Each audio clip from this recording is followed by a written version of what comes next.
everyone, Tinglish teacher here. Welcome back to our channel. I hope everyone is doing well. చాలా మంది సినిమాలు చూస్తూనే ఉంటారు కదా. సినిమా చూడాలనుకున్నప్పుడు లేదా సినిమాకి వెళ్ళాలి అనుకున్నప్పుడు చాలా రకాల సెంటెన్సెస్ని యూస్ చేస్తూ ఉంటారు కదా. లైక్ టికెట్లు దొరికాయా, టికెట్లు దొరకలేదు, సినిమా ఎలా ఉంది, నాకు అంతగా నచ్చలేదు, ఇలాంటివి. అయితే ఈరోజు వీడియోలో సినిమాకి సంబంధించిన సెంటెన్సెస్ని ఇంగ్లీష్లో ఈజీగా ఏ విధంగా చెప్పాలో క్లియర్గా కొన్ని ఎగ్జాంపుల్స్తో చూసేద్దాం. సో మీరైతే వీడియోని ఎక్కడ స్కిప్ చేయకుండా చివరి వరకు చూడడానికి ట్రై చేయండి.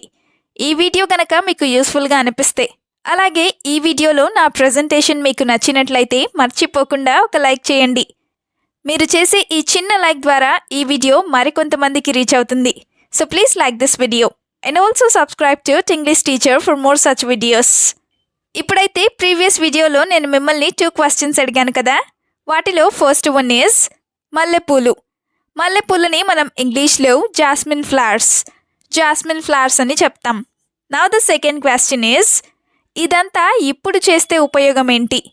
ఈ సెంటెన్స్ని ఇంగ్లీష్లో what is the use of doing all this now ఈ విధంగా చెప్తాం. ఇప్పుడు మీకోసం ఈ వీడియోలో 2 క్వశ్చన్స్ ఉంటాయి కదా. వాటిలో ఫస్ట్ వన్ ఈజ్ ఈ పిక్చర్లో కనిపిస్తున్నది కొవ్వొత్తి. ఆ కొవ్వొత్తి పక్కనే మీకు కొవ్వొత్తిని తయారు చేసే కొవ్వొత్తి మైనం కూడా కనిపిస్తుంది కదా. అయితే కొవ్వొత్తి మైనాన్ని మనం ఇంగ్లీష్లో ఏ విధంగా చెప్తాం? What do we call this in English? Let me know in the comments. నా the second question for you which is నాకు సినిమా అంతగా నచ్చలేదు. ఈ సెంటెన్స్ని మీరు ఇంగ్లీష్లో ఎలా చెప్తారో మర్చిపోకుండా కామెంట్ సెక్షన్లో కామెంట్ చేసి నాకు తెలియచేయండి. Please show your support with your likes and comments as always. ఇప్పుడైతే లేట్ చేయకుండా మన వీడియో స్టార్ట్ చేద్దాం. Let's get started.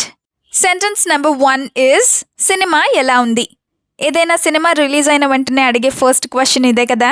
సో దీన్ని ఇంగ్లీష్లో హౌ ఇస్ ద మూవీ ఈ విధంగా అడుగుతాం. For example, if you have seen the movie tell me how it was. If you have seen the movie tell me how it was అంటే నువ్వు గనక cinema చూసినట్లయితే లేదా నువ్వు సినిమా చూసి ఉంటే ఎలా ఉందో నాకు చెప్పు అని. Now the example number 2 is 2 movies were released at the same time and I don't know which movie to go for. 2 movies were released at the same time and I don't know which movie to go for అంటే 2 సినిమాలు ఒకేసారి release అయ్యాయి, నాకు ఏ సినిమాకి వెళ్ళాలో తెలియడం లేదు అని. ఎట్ ద సేమ్ టైమ్ అంటే ఒకే టైంకి లేదా ఒకేసారి అని. Now the sentence number 2 is cinema ఎలా ఉన్నా సరే చూస్తాను. ఇలా అంటూ ఉంటారు కదా. దీన్ని ఇంగ్లీష్లో I will watch the movie no matter what. I will watch the movie no matter what ఈ విధంగా చెప్తాం. ఇదే సెంటెన్స్ని I will watch the movie no matter how it is ఇలా కూడా చెప్పచ్చు. No matter how it is అంటే ఎలా ఉన్నా సరే అని. For example, I don't listen to what you say, I go and watch the movie. I don't listen to what you say, I go and watch the movie అంటే నువ్వు ఏం చెప్పినా సరే నేను వినను లేదా నువ్వు చెప్పింది నేను వినను, నేను వెళ్ళి సినిమా చూస్తాను అని. Another example, I don't want to see any reviews until I go and see the movie. Or I don't want to see any reviews until I go and watch the movie అంటే నేను వెళ్ళి cinema చూసేంత వరకు ఎలాంటి రివ్యూలు చూడాలని అనుకోవడం లేదు అని. నా ద థర్డ్ సెంటెన్స్ ఈజ్ నీకు నచ్చలేదేమో కానీ నాకు నచ్చింది. ఇలా అంటూనే ఉంటారు కదా. సో దీన్ని ఇంగ్లీష్లో you may not like it but I like it. Or you may not like the movie but I like the movie ఈ విధంగా చెప్తాం. You may not like it అంటే నీకు నచ్చకపోవచ్చేమో లేదా నీకు నచ్చలేదేమో అని. For example, I don't find the movie boring at all, why did you think so.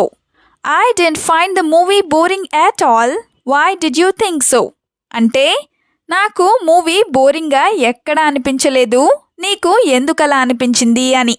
Another example, I also felt board in the middle and full asleep. I also felt bored in the middle and fell asleep అంటే నాకు కూడా మధ్యలో బోరింగ్గా అనిపించింది, నేను నిద్రపోయాను కూడా అని. Now the fourth sentence is release అయిన రోజే సినిమాకి వెళ్ళాలి.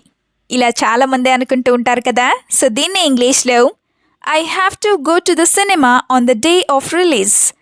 I have to go to the cinema or movie on the day of release. ఈ విధంగా చెప్తాం. On the day of release అంటే రిలీజ్ అయిన రోజే అని. For example, I want 5 tickets on the release day of the movie. I want 5 tickets on the release day of the movie. అంటే cinema release అయిన రోజున నాకు 5 టికెట్లు లేదా 5 టికెట్స్ కావాలి అని. Now the example number 2 is I always go to a movie every Friday. I always go to a movie every Friday. అంటే నేను ప్రతి ఫ్రైడే లేదా నేను ప్రతి శుక్రవారం ఒక సినిమాకి తప్పకుండా వెళ్తాను లేదా వెళ్తూనే ఉంటాను అని. Now the fifth sentence is ఎప్పుడైనా టైంకి వచ్చావా? సినిమా అంటే చాలామంది టైంకి వెళ్ళరు కదా. సో దీన్ని ఇంగ్లీష్లో are you ever on time? Are you ever on time? ఈ విధంగా అడుగుతాం. ఈ సెంటెన్స్కి రిలేటెడ్ సెంటెన్సెస్ని కూడా చూద్దాం. First one is I could not come to the movie on time because of you. I could not come to the movie on time because of you అంటే నేను నీ వల్లే లేదా నీ వల్ల సినిమాకి టైంకి రాలేకపోయాను అని. I could not come or I couldn't come అంటే నేను రాలేకపోయాను అని. Another example, The movie has already started, let's go quickly. The movie has already started, let's go quickly. అంటే సినిమా ఆల్రెడీ స్టార్ట్ అయిపోయింది లేదా సినిమా ముందుగానే మొదలైపోయింది, మనం త్వరగా వెళ్దాం పదా అని. సెంటెన్స్ నెంబర్ 6 ఈజ్ ఇప్పటికే 2 సార్లు చూశాను. సినిమా నచ్చినప్పుడు ఇలా చేస్తూ ఉంటారు కదా. సో దీన్ని ఇంగ్లీష్లో I have already seen the movie twice. I have already seen the movie twice. ఈ విధంగా చెప్తాం. I have already seen అంటే నేను ఇప్పటికే చూసేశాను అని. Twice అంటే 2 సార్లు అని. I watched it twice as it is my favorite hero movie. I watched it twice as it is my favorite hero movie. అంటే నా ఫేవరెట్ హీరో మూవీ కాబట్టి నేను 2 సార్లు చూశాను అని. ఇంకొక example, I have seen it twice already, so I won't come this time, so you all go. I have seen it twice already, so I won't come this time, so you all go. అంటే నేను ఇప్పటికే 2 సార్లు చూసేశాను, అందుకే ఈసారికి నేను రాను, మీరు వెళ్ళండి అని. నెక్స్ట్ సెంటెన్స్ ఈజ్ నాకు టికెట్స్ దొరికాయి. సినిమాకి వెళ్ళేటప్పుడు ఇది చాలా ఫ్రీక్వెంట్గానే చెప్తూ ఉంటారు కదా. సో దీన్ని ఇంగ్లీష్లో I got the tickets. I got the tickets ఈ విధంగా చెప్తాం. ఐ గాట్ అంటే నాకు దొరికాయి లేదా నాకు దక్కింది అని. For example, I tried a lot since yesterday but I got tickets for today.